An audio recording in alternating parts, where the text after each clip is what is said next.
Strip searched, 1978.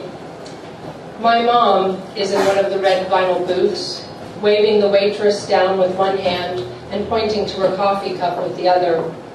She's wearing her powder blue silk scarf with faded morning glories, the one her sister sent from New York. I slide into the booth. The cinnamon rolls are sinfully good, she says. I ordered you one. And I'm sorry I didn't make it back on Saturday, she says.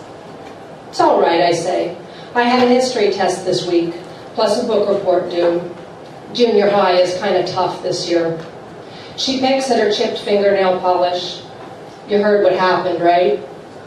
Sorta. I heard you got arrested. The waitress sets down a big spiral cinnamon roll in front of me and pours fresh coffee into my mom's cup.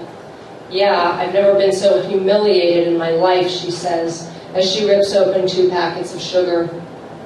I pull at the edge of the sticky roll, thinking about when she arrived, several nights ago. I knew she was drunk when she left the house. Her keys were dangling out of her back pocket, and she said she was going to spend the night in Santa Rosa with some friends. I'll stop by tomorrow night, she said, as she sashayed out the door. She was wearing blue mascara. And I remember being kind of annoyed with her because she was acting so happy about everything. And I wondered why she couldn't just at least spend more than 20 minutes with us after driving all the way down from Washington. But I needed to study for history anyways. And I know better than to tell adults that they can't drive when they're drunk, because they can, and they do. So, what was it that made the cops pull you over, I asked. They didn't pull me over, said my mom. I flagged them down. You what? Well, I was completely lost, and I wanted to ask them where I was. Oh, I could just see her doing this, batting her blue eyelashes at the cops and thinking she was being charming by saying she was lost. Then they found the hunk of hash in my back pocket, and everything went downhill from there. My mom reaches over and grabs the center curl of my sweet roll, the best part of the whole thing, the part I was saving. Just too tempting, she says, stuffing it into her mouth. And in the next second, the waitress passes by, and my plate disappears. I turn my head and notice an old lady at the counter in a clear plastic rain bonnet, holding a donut with 2 hands and nibbling at it like a squirrel.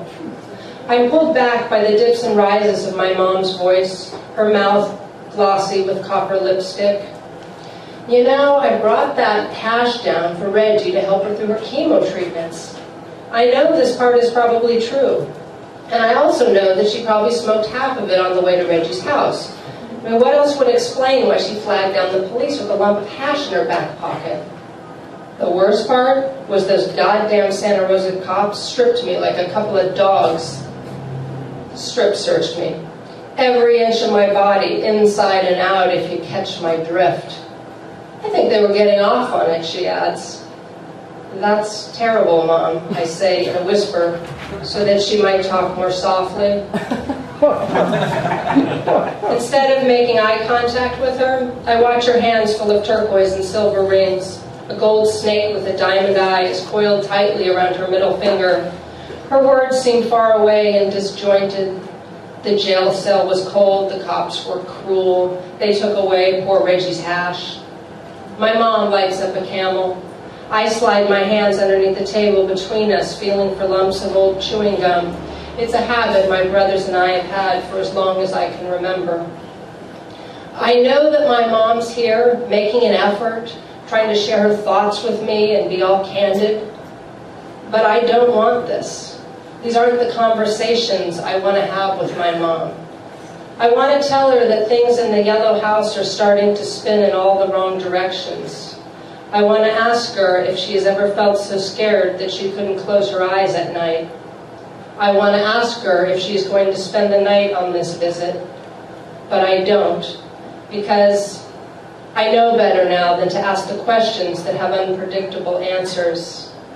I take in the frayed edge of her morning glory scarf along her neck, her Isatis perfume, her breath of coffee and sugar and cream and Camel no filters.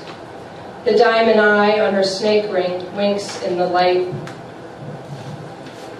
I funnel these small things into myself because it is all I can do for now. What good would it do for me to unravel the coiled anger inside of me? What could I become capable of? I might hurl her heavy ceramic cup against the wall. I might stand up and tell her she sucks at being a mom. But this is not me. I'll take her as she is, right here, right now, my mom, fragrant and script searched. Thank you.